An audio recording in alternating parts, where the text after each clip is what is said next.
Hello and welcome to the Yeshiva League Pass Tip-Off Podcast. I'm Ari Wickus, joined by Oren Glickman. We have a great episode coming up, episode number 5, with our player of the week from Hillel, Bruce Epstein, a senior star point guard on their team, and we're going to be bringing him on in a bit. Before we do that, let's talk about our main sponsor, the one, the only, the holy one, Holy Schnitzel. Holy Schnitzel, as we've talked about on numerous occasions, and as often as we talk about them, we hope you go and eat there. All 5 boroughs, they are everywhere. They have the restaurant, Uber Eats, all your social media where you get your food, and just check them out. They do catering, and they are just the best of the best. Holy Schnitzel, always a great place. If you're ever in one of the boroughs where you obviously have a game, go there to celebrate your victory. Drain your sorrow and defeat with a good food and good sandwiches and all the stuff they have. Without further ado, let's bring on our player of the week, Bruce Epstein from Hillel. Hello, Bruce. Welcome to the show. How are you? How you doing? All good. All right, excellent. So first of all, congratulations on being Player of the Week. It's a big deal. We comb through different games. Who's having the seasons that are really people are taking notice. And as we get into it, we'll talk about it. You guys started off a little rocky, as opposed as probably as where you guys were hoping to go, and you guys have steadied the ship. But let's get right into it. You had first of all, you're having a phenomenal season, and I know senior year you've wanted to lead the program there. You've done a great job in that. But talk about senior year. You've had the same coach on varsity last year, and you guys made a coaching change this year. And obviously, that's a big difference, right? Because it's a philosophy difference. You guys have you're used to playing for a certain coach, and now you have Coach Rabbi Beitler is not only the athletic director but your new coach. Talk about how that process has been coming into your senior year with having to play with the new coach and having high expectations on a really good season that people really wanted you to have. So actually, throughout my entire high school career, we had a new coach every season. Since freshman year, I had a new coach every So single year. wait, Bruce Epstein is a coach killer? Is that what it is? Or Right, right. It was Uh, Saul Matzvi, Rabbi Beitler. yeah, Yeah. 4 years wow. in a row. So it took a little time to adjust, but I feel like now we're starting all to buy in, and we had a few nice wins the past 2 games, and we should start hopefully pick it up from here. Right. So with Rabbi Beitler being the athletic director, obviously he's familiar with you guys. He sees you guys on the daily, and he knows obviously your ability playing basketball. But you think it was helpful that he was the athletic director because he knew your personalities, or it didn't really matter because his philosophy is completely different than some of the guys you've mentioned before who are your past coaches? Well, he was on the staff last year with Zvi. He was the assistant coach, so I feel like he sort of knew like majority of like the guys, and being the athletic director, he obviously knew the JV squad also. So I feel like it just worked out both. Now that he took over as a athletic director, he just knew both about the varsity, being involved with the team, and being the athletic director, like overviewing the JV squad. Right. Has he changed much of the philosophy, or is it kind of like, he kind of stayed with what you guys have been doing in the past? It's kind of a change, more of a like not a play type of guy, not a play type of coach, but more of a like system and like movement and patterns. So it's a little different, but we're just now getting the hang of it, and we should be good from here on All out. right, so now I'm going to introduce you to this guy. He's known as OG. You may have some past history with, which I just found out about. OG, he's all yours. Yeah, you also had to adjust to a new college guidance counselor because your college guidance counselor dipped Hillel for TABC. So I had to get that in. Everybody talks about the big three, you, Abe, and Liad. Liad had some injury problems in the beginning of the year. I think there are a lot of people who feel that with all three of you out on the court, you're one of the best teams in the league. And if one of you go down, if it's you and Abe without Liad, Liad and Abe without you, Abe and you without Liad, or no, you and Liad without Abe. Would you agree with that? Do you guys need all three on the court, game in, game out, to have any type of success this year? We're definitely much more confident while all three of us are on the court. Well, it's such a big difference. Like when Taryn was out, it was a huge paint difference. His big bodies scoring, it was just a huge difference. So we took a little time to adjust. We had We had the Memphis tournament, so we played a few games without him, but it was obviously tough. We lost a few games without him, but we're happy he's back, and now we're all healthy, thank God. So Right. And you guys, which actually brings me to my question. So you've had, and I know your schedule, I think you're 6-3 or 6-4 right now. 7-4, 7-4. 7-4, right. So you 74. have 3 games left. So, and I know they're big games. There's Ramaz, there's DRS, and who's the one I'm missing? SAR, And some SAR. Okay. So all three it's a good time to be healthy, that's for sure, as you guys. But I want to talk about your past game. You guys played MTA, which the rest of the league we've all been like sleeping on, or are they real? Are they not? And I actually tuned into some of that game on the live stream, and they look legit. They have they're 44. Their big guy, I believe, Angle was like the mid range Mamba. He was like hitting all these tough shots. But talk to me about. I think you scored the last 10 points. You hit a big three. You either up by one or two. You hit a three, foul shots, and you really took that game home. Was that like hey, this is my moment. I really need. I know you're the point guard. You have the ball in your hand a lot, but take me through the end of that game. And that was a pivotal game because playoff seeding is so important, especially with the schedule you guys have upcoming. So talk to me about that game and how you took over. So the first three actually just happened to be the shot clock was going down and I had to just throw something up. So luckily that one fell. And after that one, we had one more tie game. Angle was unbelievable. I had to just shout him out because he went like 9 for 9 in like the third and fourth quarter. His mid range was Yeah, I crazy. don't. I was saying I don't remember him missing a shot. He Yeah, missed yeah, a. yeah. He was phenomenal. Um, they just went under one of the screens. It was tie game. I just had to shoot it and went up by three. They missed two free throws. They fouled and like all practice free throws. Just calm, collective, Well, not you down. do. It's actually funny, and OG can talk about this also. You have that demeanor, like you're not one of these, and we're around a lot of kids. Some guys are like, high energy, like they live and breathe every moment, like how their actions are and how they play. But you're like, the old saying, calm, cool, and collected. So is that something from your family that you got, your dad, your mom, or is that just where did that come from? You don't find that in a 17-year-old that often, where you have that just even keeled as a killer also, but the emotion it stays in check. So how did where's that from? My dad claims to be a basketball player back in the day, but I don't really believe it because I haven't seen any film. He claims he was much better than me, but I'll never believe it. No matter how many people tell me, I'll never believe it. But I just feel like I don't want anyone else taking a shot, risking a miss. I feel like if someone's going to take the big shot at the end of the game, it should be me. And if I miss, I'll probably never let it go. But So if you have that. So when you fail, that's when we don't see because you haven't failed that often. If something happens and you don't hit that jinx shot, me, don't jinx me. right? No. We want all the best for all you guys. Trust me. All right, OG, you got it for Mister Calm, Cool, and Collected here. Yes. So Ari touched up on this in the beginning of his second question. You guys really got savage in terms of the schedule. I mean, non-conference, hosting DRS, and going to Flatbush. It is what it is at this point, and I think you guys can run the table and win the rest of your games. Do you think though that even though you got savage by the schedule, that these games can make you guys stronger as you gear towards the playoffs?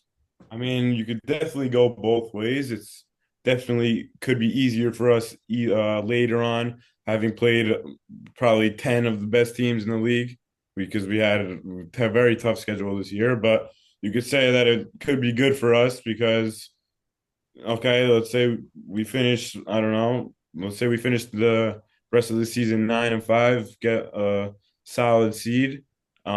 We've seen every team so far, so we should know going into the playoffs what to look for, who the guys are, like whatever, just having seen them. But the downside is definitely having a worse record and not having the first round bye and having a home playoff game.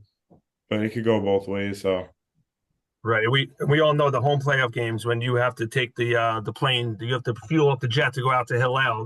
That's a big home crowd and home cooking over there with the long trips that everyone have. I want to talk about you mentioned a big shot. So, with the history that Oren and I look into, I know this summer you had a really special basketball team. You competed in Maccabi. Tell me a little bit about that experience. I know you ended up winning the championship. Talk about your coach, who I've heard is a legendary Yeshiva League coach and a big guy in deal in the hotshot community. Talk about that experience. Some of your teammates there, and winning on a buzzer beater three to beat a team and get the gold medal. So we had our deal, guys, our big three, as you said before, me, Taryn, and Tobias. Actually, we had a former Hillel player. Bobby Segura was actually another addition that we had because he was under the age that you were allowed to play, under 17. But we had a few additions. Your own one and only Stanley Carey. So and Jack Dweck from Maggin. Rest up, Jack. Great player, By the way, phenomenal. hold up. Even Jack with an ACL surgery, I still think he may come back. Where no one's convinced that kid's not playing again with all the injuries. He's wishing the best. The best. So seeing Stan and Jack, they go hard no matter what. They're always fighting, always in it no matter what. So seeing those two guarding me, playing alongside them, they're always in it. They're dogs. So just playing with them definitely motivated me to play harder, go harder whenever we were in it. And as you said, our coach, Simhan, legend, absolute legend. But I don't know. I was going to say, tell me through that game-winning shot. You're down by 1, 2 points, or tie. What was it exactly? No, if you could, I can send you the video after. But I've seen the video. No, I want everyone else to hear about what went through Bruce's mind before the play. He's just motivating me. He's like, Bruce, I'm putting the ball in your hands. I know you're going to go win this. Exactly what he said. I know you're going to win us this game. Take us home right now. So wait, you were losing at this point or tied? It was tied. They actually missed the shot, put back to tie it up. Then we had like 3.5 seconds or something to bring it up and just throw something up. And luckily, it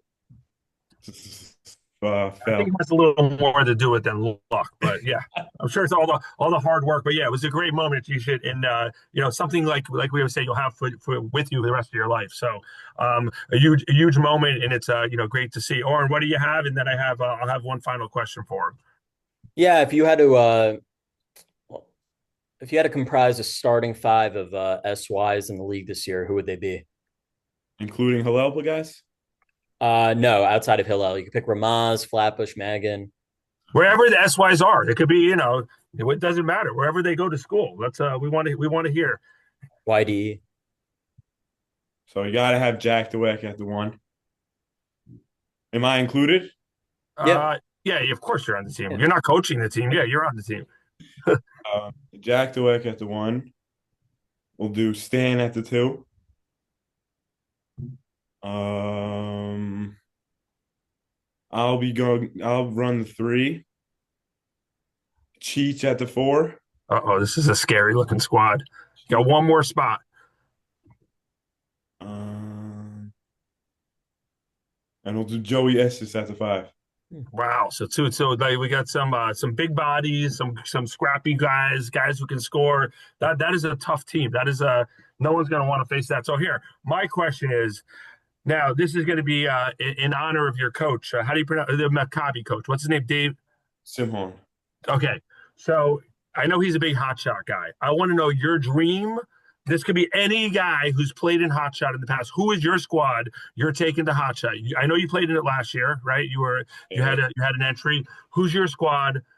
I want you and 4 others. Who is going to win that tournament? This is your handpicked squad, and who are those 4 other guys that join you and deal to win the coveted hotshot championship?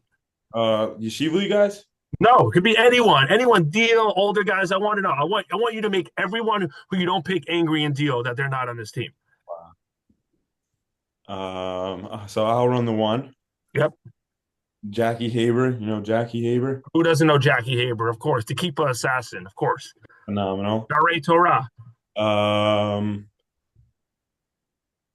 I gotta get my boy Abe T on the squad. That's Abe Tobias. Abe Tobias, Okay. Chaim Galboot, Oh, okay. Wow.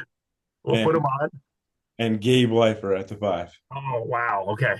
That is a squad. You may be able to play in the G League with that squad, by the way. I don't, if you don't win Hot Shot, which Hot Shot is a pretty tough tournament. I know that's not easy. Okay, so I think that team beats the SY starting current Yeshiva League team that you put together, right? Nice.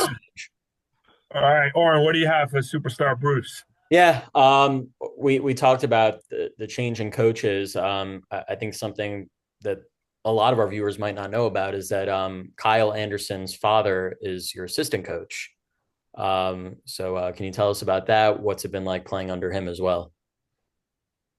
Um, he's definitely new to the Yeshiva League ball, but he has a ton of experience. He's not used to the athleticism in the Yeshiva League. Is that what it is? He's used to having a 7-foot big man getting thrown an alley oop off a back screen, but he's he's a lot of personality. Me and him have actually a great relationship.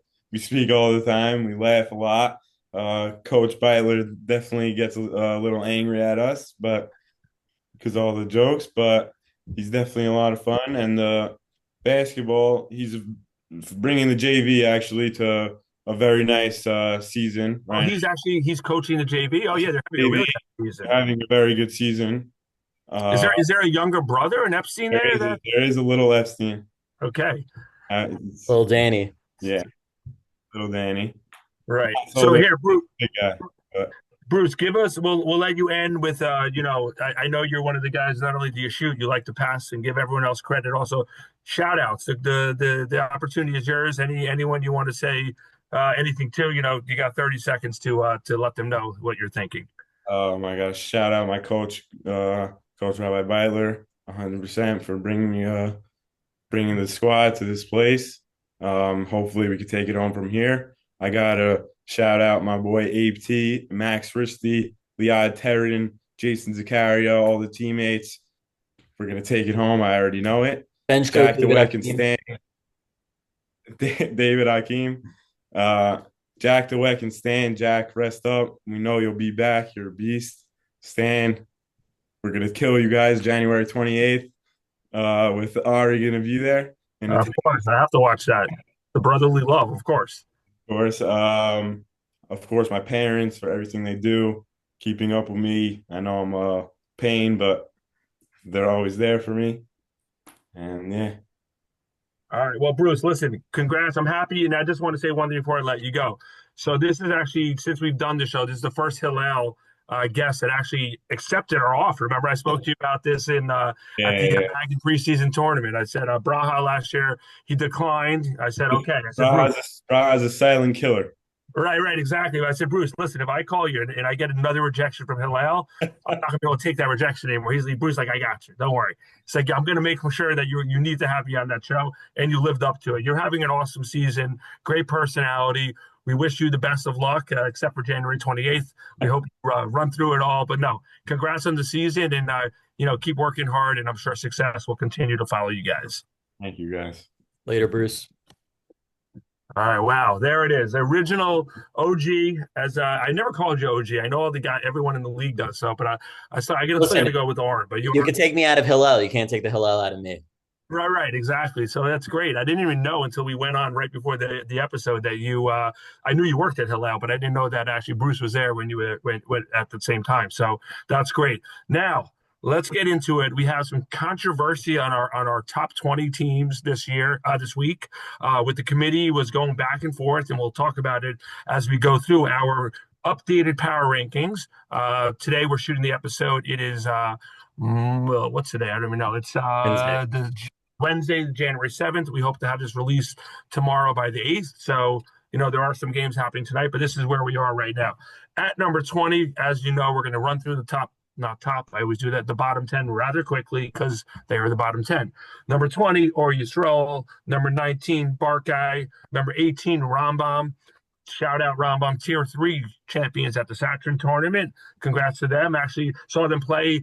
Really like what Coach Isler is doing with them. Play hard, and they look actually, they're better than their record. I know they ended the season 4-10, but they're doing a good job. 17, the Heschel Heat, who have a game or two left. They're already out of the play. All these teams are already out of the playoffs. 16, Waterbury Wolfpack. Again, disappointing season. I think, again, I don't know the kids on the team to say it's a disappointing season. I think disappointing based on the history of their school the past 4 or 5 years. Anything on Waterbury that you want to say with regards to the season that they've had? Yeah, they were actually only officially knocked out of playoff contention last night. They lost a close one to Hank. So if they had won that game, they would have stayed in contention. They would have been in the waiting game because I think that last playoff spot's going to go down to either not Waterbury anymore, but now it's going to go down to YDE or Hank. Right. So then we have at 15, we have the JC Thunder. JC, I think they're officially out of the playoffs also. I think what we're hearing with JC is that next year is the year where they hope to really make a mark in varsity. And based on their JV squad last year, that makes sense. They were, I believe, 7-3 of the JV season last year. So we'll see what Coach Grumberg can do with them. At 14, Hank Hurricanes. I'm going to be very honest. I've been hearing a lot when I've talked to people that Hank is not a bad team, that they can beat some teams. I haven't been impressed. I haven't seen them in person. I've seen them on when I've been watching some games and they've played some certain teams. I don't know. Maybe they haven't been completely healthy. I know they've dealt with some issues within their games, but I think underwhelming from what I thought. But they're also a team that supposedly next year is going to be a better year. What have you seen from Hank that has caught your eye, or just something to mention? Yeah, they can hang around. I think at one point last week they were up 10 in a game on MTA, but ultimately lost. Tillis is a stud. A player I would highlight is Davidowitz. I watched a little bit of the Hank game last night against Waterbury, and Davidowitz is a great 3-point shooter. But wait, it's 10 seconds. He probably just took 15 shots, right? He like the ball doesn't stay in his hand long. He should. Right. If he's on, he's on, and Hank can surprise people. You in it or out. Right. But if he's off, Hank's in for a long night. So you need his fair share of points for Hank to stay competitive. But if Hank can get that last spot in the playoffs, I think mission accomplished in terms of their expectations. Yeah, agreed. I think that's also like JC, a team that's maybe a year away from really competing. At 13, YDU Thunder. Again, as you mentioned, fighting in for one of the last playoff spots in the Eastern Division, Eastern Conference. Again, they have some games left. I know they play Flappers, they play Ramaz, they play maybe Mag and David. They have a tough run in, and Hank have the tiebreaker over them. Yeah, so we'll have to see, but they definitely have some talent. That team. Actually, more impressed with the YD squad than Hank thus far from what I've seen. And they're at number 13. At number 12, kudos to it's not how you start, it's how you finish. The Kushner Cobras. Yeah. Kushner really. We talked about them in the beginning of the year. They're going to surprise you. They got some import transfers, and they were never fully healthy. Now at the end of the year, they kind of are healthy, and they're kind of what we had discussed. They finished at 6-8, not going to make the playoffs. But are the transfers seniors? So will they not be here next year? They're all back next year. Wow. So, okay. So there you go. So they're maybe similar to how the DRS squad with Joe Aaron finished his junior year, where they had all that momentum. They won the Tier 2 championship in Sarachek. They're not at that level, Kushner, but I guess the future's bright. I guess we're talking about a lot of teams next year who can be really a team to be reckoned with. At number 11, we have the Hafter Hawks. And again, this is kind of where the tier starts. These are all guaranteed playoff squads, teams that could potentially, if any of these 11 teams won the championship, it wouldn't be unheard of. I don't think Hafter's a championship contender right now, but I don't think either of us can't see them winning 3 games in a row in the playoffs, potentially. So they're at 11. They just came after Saturn tournament. They won the Tier 2 championship. I think the Saturn tournament this year was a little weaker than in the past, just because of some of the teams they had, a lot of interdivision matchups they had in their own conference. And I think the Berman team coming out struggled with some injuries. Jewish culture really represented well. I had Miami. But They did a good job after. They ended up beating the Berman squad. They beat Hebrew Academy Miami. What have you seen from Hafter? Do you think that they're a team that can make some noise in the playoffs, or where do you see them at? They've become the kings of tier two. They won tier two in Memphis, and now they won tier two in Oh, Satran. I didn't realize that, right? Yeah. And they won the Auburn tournament, which looked like a tier two tournament. Right, exactly. I think it goes back to what you and I have said on previous shows. You have the talented pieces between Meyer, Freundlich, Salem. Is there still enough depth to carry them over the hurdle? Right, and they have an injury. They lost one of their promising big man, I believe Ethan Baseman, a junior center, who's, when I saw him in person, really playing well. He got hurt in Satrin. I think he broke his wrist or something. So hopefully that's maybe not a season-ending injury. But yeah, I think they're going to have to, like you said, it's the depth factor. They don't have not everyone has a bench, but you need to be able to bring someone off when your game is like, your shot's not falling, or Right. you need some defense intensity or something like that. It's a good example was when they played Ramaz a couple of weeks ago, when they hung with Ramaz for a half, but then the second half totally flipped. Right. Yeah, that's very, very well said. So they're at number 11. Here we go, the top 10. Number 10 is the TAB Storm. TABC, we went through, I think, our last episode. They were on the rise. They were really playing well. And then we said, let's see what happens. They had MTA. They had Hillel. They came up. They went 1-2. Right. The very, very close games. Again, they are getting healthy now. I believe also their season's over, or they have one more game? They have one more game, but they limped into clinching a playoff spot pretty much. Right. Okay, but you know what? You're in the playoffs. No one wants to play them in the playoffs. So are they locked into the 6th seed in the playoffs? 5 or 6. 5 or 6. Okay. As long as it's not 6 or 7, we're fine. It's better to say 5 or 6 these days. Okay, so but they are a squad that no one wants to play. We know Coach Oz, we know Borgen, we know Faber, we know Hochstein, who's playing well. They're going to be okay, and not where they want to be potentially, but we knew after losing Kindlerer, Mandel, and some of those horses last year, they were going to most likely take a step or two back. And they're in the playoffs, and they're going to be a team that can be reckoned with, and they can still finish 8-6, right? Yeah. They play SAR last game of the season. Yeah. So Ari Halper will be healthy, we assume, by then. Right. But you know what? That's always a game that TABC rises up to when they play SAR. Right. These SAR first games, they always. Yeah. Doesn't matter who's playing, who's not playing, where you're playing. It's going to be a great game. So that's TABC at number 10. At number 9, MTA Lions. And again, I was a non-believer until I really saw. I watched the Hillel MTA game. I saw.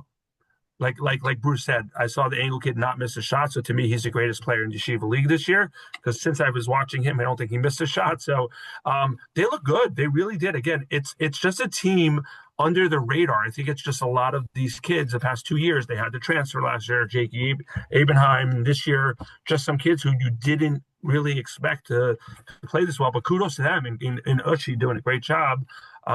Again, they can still finish with a 3 or 4 seed, I believe, based on how they finished the season. But MTA, I know you saw them firsthand when they played TABC. What are your thoughts on that? Yeah, I think people always highlight, we talked about Hillel's big 3 between Terran, Tobias, and Epstein.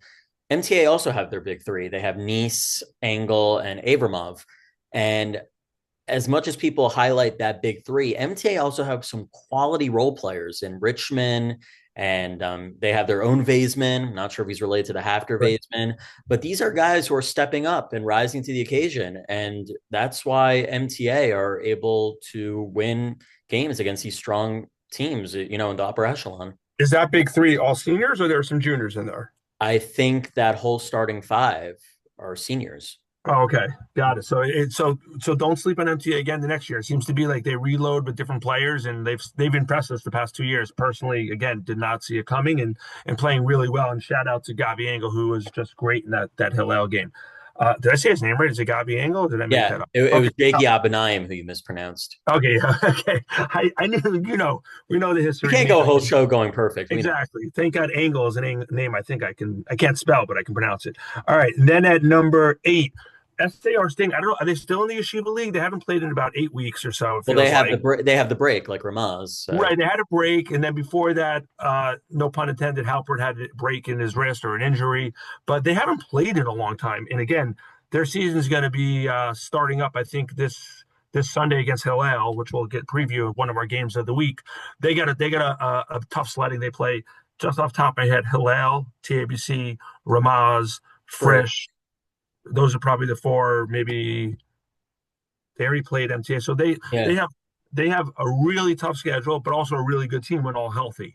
So we'll see what happens. Again, not much to say in them because they have had a long break. I believe they're going to Boston for a tournament coming up. Next weekend, maybe. Yeah, so maybe that will help them get health as they get healthy, get back to playing ball, and we'll see. No one wants to play them. We know they're a good team. They haven't had a game in a long time. So that is SAR number 8. And number 7, Hillel Heat.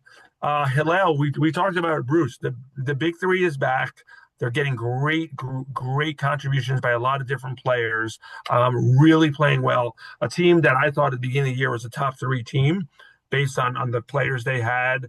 We knew that the new coaching was going to take a little time, but I didn't realize that Robbie Beitler was actually part of the coaching staff last year. So I guess that is really settling in. Hillel, you saw them also.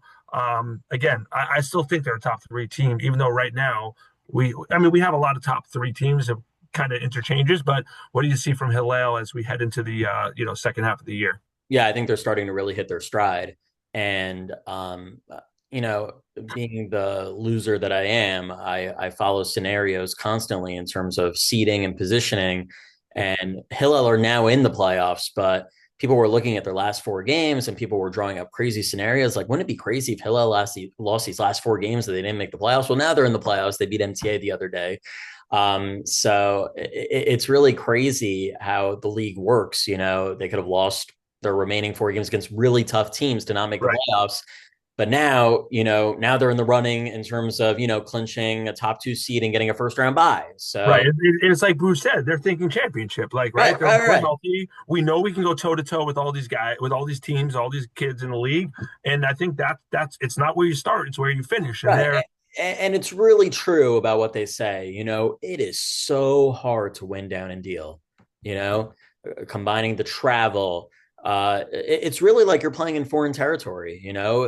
These refs that you get are refs you only get down there. You don't get them in any other Yeshiva League game. So it's very interesting to me. Right. It's true. They're at number 7 with, again, the arrow is pointing up for them. At number 6. So this is where we had some controversy. It's number 6. We have the North Shore Lions. And I think that, we with the committee, some were saying, how come North Shore's not higher? They just won the Saxon tournament. And I said, you know what? In my opinion, I think we're kind of similar to where we had slotted them in. They're doing great in some of these tournaments, but in the Yeshiva League right now, and this is coming off, they just lost actually to DRS in the Yeshiva League after beating them in the Saxon Championship. They have not beaten in the Yeshiva League any of the top teams. They've struggled against Flatbush. They lost to DRS. I believe Magan they have coming up.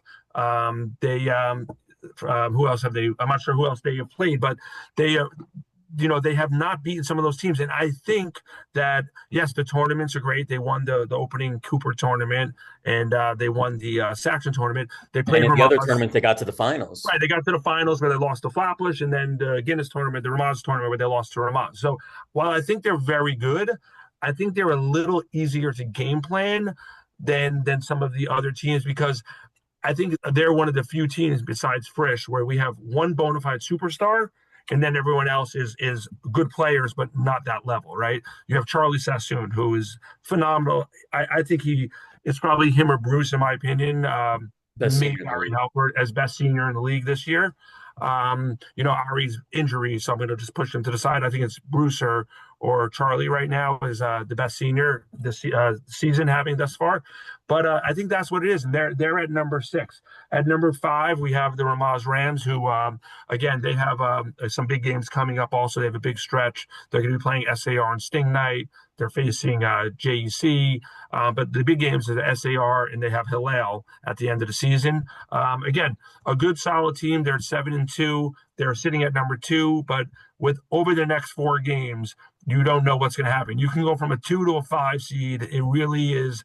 Every game matters. Again, they haven't had a game in a little while, but they do have a stretch coming up with Ramaz at number 5. At number 4, we have the Flatbush Falcons. So Flatbush was cruising through the season, won the Globerman tournament, came back. They lost to Frisch in a very lopsided game a day or two after the Globerman tournament. But then they just were like beating everyone. They beat DRS, only team to actually, I think, beat DRS in the Yeshiva League season. Yeah. Right. And then they had their big game against Magen David, who actually we'll talk about also. That was our game of the week. That was the game of the year thus far, as opposed to the credentials of both those teams, a rivalry. And you got it right. All right, so thank you. I'm going to give myself credit when you get it right. So I think I said they were going to win by a couple. It's going to be a seesaw game. One team will be down by a lot.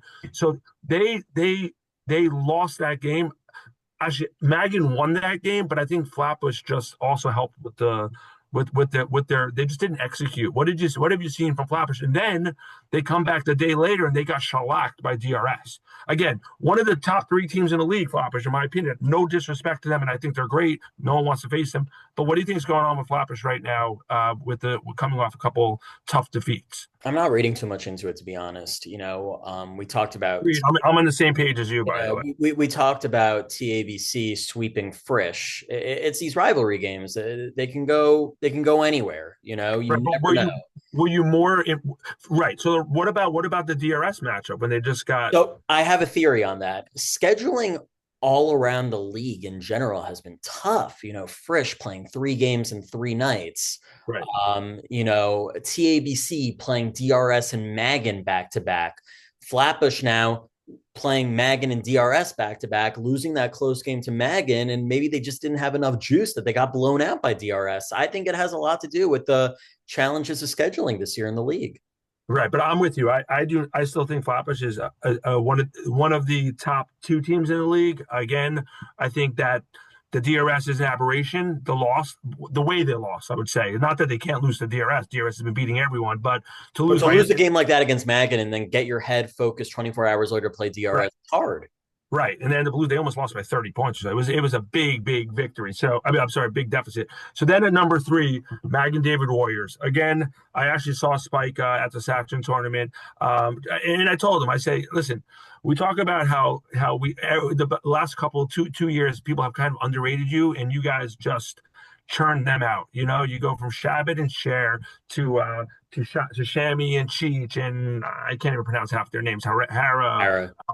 The number, like a lot of guys. Jack's out and they're still contending. Right. Jack's out. Again, still not convinced that kid's not coming back, tough as nails. But they are just playing great. They went to the Saxon tournament and they made it to the semis where they ended up losing to Jewish Culture. They might have just run out of gas but Jewish Culture is a very good team. And now Magen, again, we're gonna talk about them in one of our games of the week. They have a big game. They're sitting at number 2. And as a 2 seed in the Eastern Conference, and again, that top 2 seeding is so important. You get an invite, most likely to Sarachek if you're in the top 2, and also you get the bye in your own in the playoffs. And they're gonna play Flatbush again. They're playing North Shore. They got a tough schedule, but talk about tough. I don't think anyone is as tough as Magen. The way that they compete. What do you think about Magen? If this was supposed to be the one-off, brace yourselves because Magen David JV is incredible this year. Yeah, I know. They've been their plus minus is like plus 80 every game. They're just running through teams. Yeah. So listen, I think they're just I don't think anybody mentally prepares as well as Magen when it comes to a game. I think they just the way they do their homework and prepare and work hard, that's just something that will never listen. Talent will always be talent, but in terms of preparation and work ethic, that's something that will never leave Magen David basketball culture. Right. I think, and it's so true. I don't even think it's about homework. I think it's them not scouting. It's not that. It's them doing homework on themselves. No one works as hard. They made, I don't know how many times they practice, or they're just committed. Those kids are bought in, and kudos to Spike, Benny, and the coaching staff there doing a great job at number 3. At number 2, we have the DRS Wildcats. And again, I was not prepared to rank them below North Shore just because they lost in the championship of Saxon tournament. And I think both of us were in agreement on that. And they were vindicated. Right. They came back. Was it last night or the 2 nights? Right. And at the greenhouse. And they took care of North Shore. I mean, 2 days removed, 2 days removed from the championship Saturn game. They are just, again, I think as the season goes on, they're getting better because they are just realizing that Saidi it's Svi. Sweet Said. Alicia. Tzvi's in Israel now. Right. A lot of Saidis. A lot of good balls. Right. Yeah, I get it. They look better now than they did at this point in the season last year, in my opinion. Yeah, I agree. I think it's because there are four guys right now, and even I'm going to give a shout out to number 30, Gabai, I believe is his name. Shohan Otani, but is it Shohan? Shoham, I think Shoham with the Oh, Mets. that he's been impressing me too. He's the quote unquote fifth starter in the team. That kid's a knockdown shooter. Doesn't miss a foul shot. Really stabilizing that team, and he's like the non-superstar personality, or I don't know his personality, but superstar credentials on his on the squad. He's playing great. What have you seen from DRS that has anything get you worried about them, or you feel like they're just the team to beat, or what are your thoughts on them? I'm always skeptical of teams going back to back, but if there's anybody who can do it, I think it's this year's DRS team. Solomon is someone that no other team in the league has. He's Draymond Green, right? He's Yeah. just Draymond Green with maybe a little bit of better mid-range shot. Yeah. Alicia, anytime he pulls up, I think it's going in every time. He doesn't pull up. He steps back. He steps. He has such great form. Yeah. Gaby is the engine that keeps the train running when it comes to that team. Yitz Bennett is a powerhouse. And it's like you said, these other guys, chip in like 2-4 points a game, and it pays off down the road between Gabai, Bornstein, Freund down low. This team is so dangerous, and I really believe they're more dangerous than last year's team with Joe. Yeah, I think they're harder to game plan for, and also I think shout out to Moko. I mean, he just does such a good job. Besides being such a great person, great coach, he just steadies that ship. He's got that killer intensity, but the calm demeanor, which is what everything you wanted to coach. And those kids, love him and respect him, and he's doing a great job. And it's not easier. It's not easy coming off the championship hangover when you have three of those guys who were starters on the team last year, and now trying to get back to the top. Right, and they won a lot more last year. Yeah, in terms of having won the Mag and David tournament and the Saturn tournament, they have yet to win anything, which might benefit them down the road because they remain extremely hungry. Right. And not winning those championships are those things that you can say in the locker room, you know what, as a coach, this is going to keep us hungry, focused, because we have not gotten over, we haven't lifted a championship or raised the banner yet, so to speak. But so they're number two. At number one, Frisch Cougars haven't played in a while. Their season is done, minus the wave. One game coming up at the end of this season against SAR. They're locked into, at worst, the 2 seed. If they beat SAR, they're guaranteed the 1 seed. Doing everything they can. They made the coaching change. As of now, it's everything is positive over there. It's Sharia week. Like Frisch is. Can you explain the Here She Comes thing? That I don't know. What does that mean? I'm a Frisch alum, so that was a little bit after when I graduated. Sharia, and it's I think it's female tense in terms of Hebrew. So okay. All right, that's enough education on this show, but okay. Yeah, he's here, Sharia Shalom, a lot of phrases. Yeah, but I know the Frisch world shuts down Sharia, and those kids are bought in, so that's amazing. Great job with Frisch. And, their basketball team is just doing great. They're in a great position. They're going to go after Sharia midterms, winter break, and then they'll come back, and we'll see if that long layoff has an effect. But again, even if they lose to SAR, they're at worst a 2 seed. And Isaac Stepner is the most if Bruce Epstein is not the common superstar, it's Isaac Stepner. I mean, that kid is just like, he's been a superstar since he was 6 feet tall in second grade. So he's used to this, and he's doing a great job. And those are our top 20 teams. The rankings, again, we're you and I are pretty concrete in our thinking. Maybe 1 or 2 here, but that's where we think it is. And again, a big stretch coming up, maybe with a week until winter break. There'll be a little hiatus, minus the SAR, Ramaz, and Heschels of the world who have different scheduling. But that's it, top 20. Let's get into our games of the week. So we had last time we did the show with Cheech, we had about 4 games of the week, and we went through them, and we we really highlighted 2 of them. And one of them, I think we were both wrong on the DRS Magan game. I think we both picked Magan, and DRS. I mean, we don't need to recap. It looked good for a half. Right, exactly. We were like, we were smoking our cigars. They were up by 15, 16, 17 points. And then, whoop, the DRS just turned it around. DRS in the second half this year has been amazing. Yeah, they've been amazing. I guess that's a steady presence. So, and then we had the big Mag and Flappers game and some of the others. So let's talk about our 3 games of the week. We'll go in order as they come up. The first one is on January 10th, which is Saturday night. It is North Shore going into Mag and David. A big game for North Shore. North Shore could potentially lose some of these games and end up as the 5 seed. And they own the tiebreaker. Yeah. Right, they own the tiebreaker over Hafter because they played once and they beat them. North Shore head to head. North Shore beat Hafter, but I think North Shore not worried about confidence because winning these 2 tournaments and getting to the championship of the others, they know they're very good. But going into Magan, a huge game because Magan doesn't want to lose that 2nd seed. If they lose a game, then they're back. Even though they're own the tiebreaker Flappers, they have another game. So what are your thoughts as North Shore goes into Magan? Don't think they've played yet this year. If they have, it hasn't been in the Yeshiva League. I think North Shore beat Magan in the semifinals of the Magan David tournament. Okay, right. But if not, right. So they've been a long time. So what do you think the key is? And everyone knows North Shore, it's Charlie Sassoon. Yeah. It's Charlie Sassoon, and it's, it's Magan getting their contributions from Cheech, Shammy, Hara. I'm sure North Shore don't want to think about the possibility of having to go on the road in the first round, which would be wild. Although it would be at Hafter where they've had a lot of success. Right. So it would bring back good memories. You're right. There's a lot on the line here between Magan wanting that automatic Sarachek berth and North Shore wanting to host in the first round.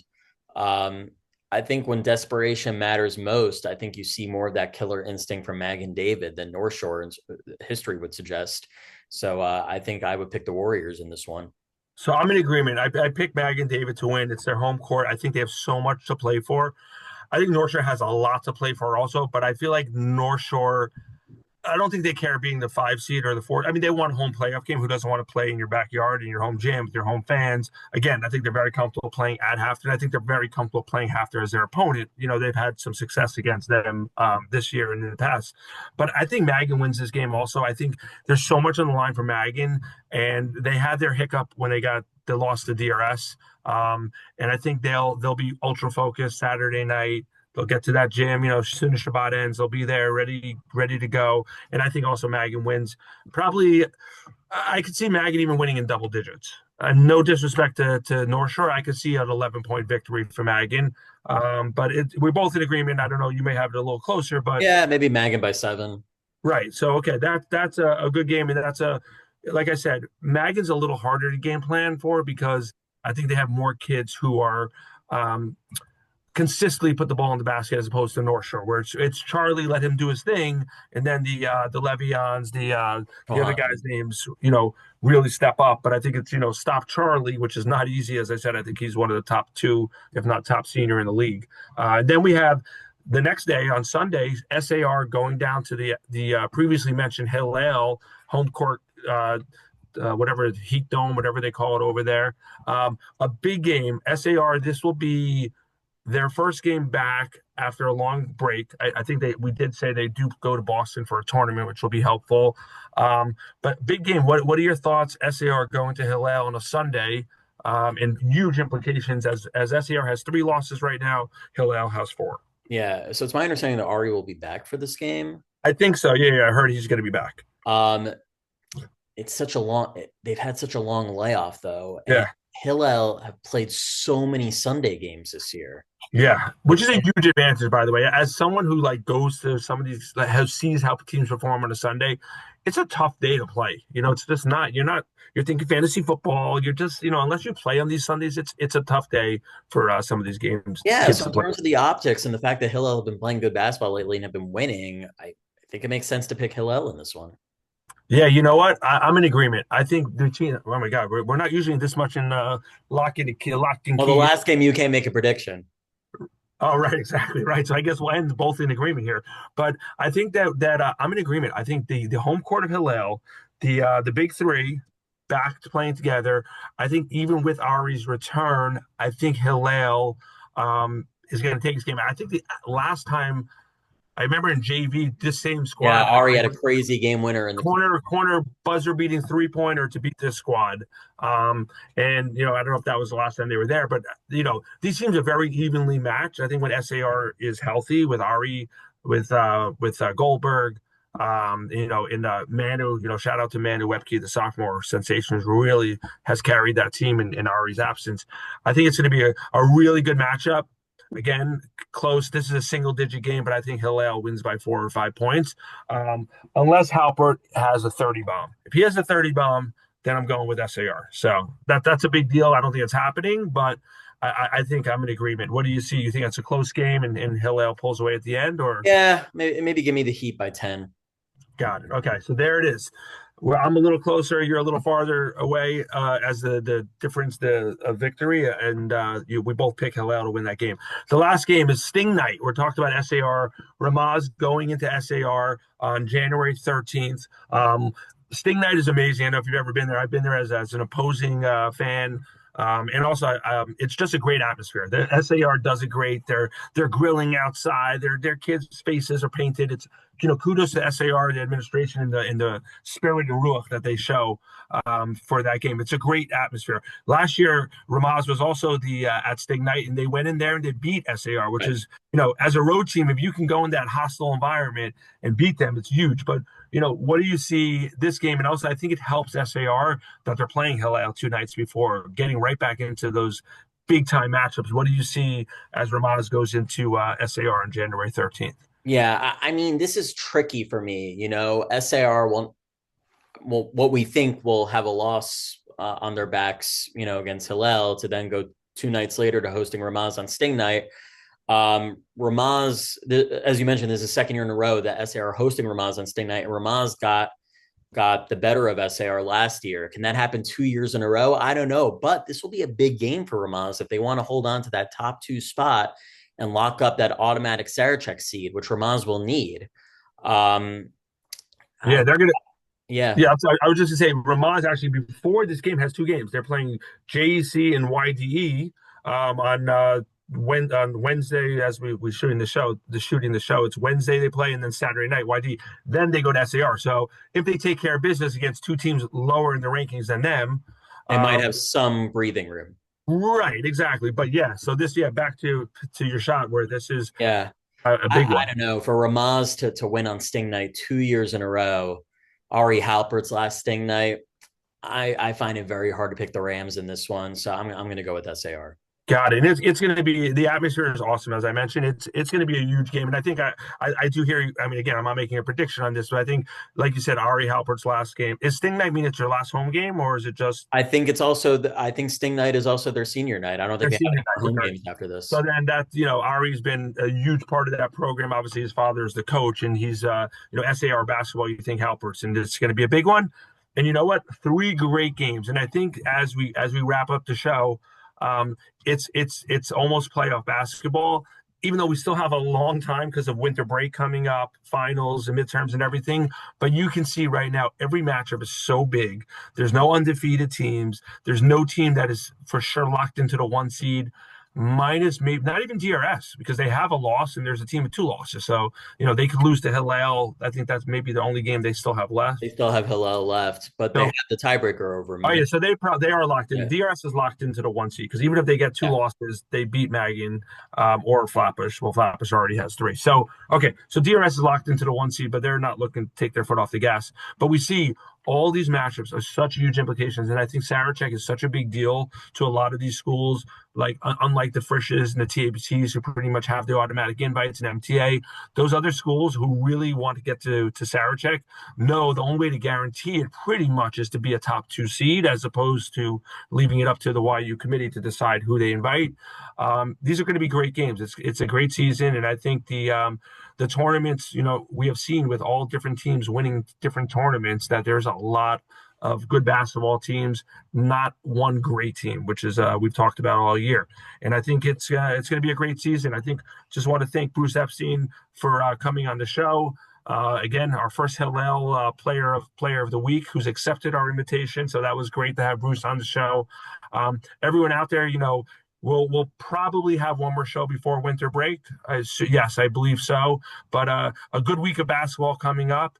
For Oren Glickman, I'm Ari Wickes. Want to thank Holy Schnitzel, our sponsor, for being with us all season. And we got some huge things coming up. All-Star Game is going to be coming at the end of the season. There's just some great things. Yeshiva League basketball, it's really unbelievable right now. And this episode number 5 of the Tip Off Podcast is in the books.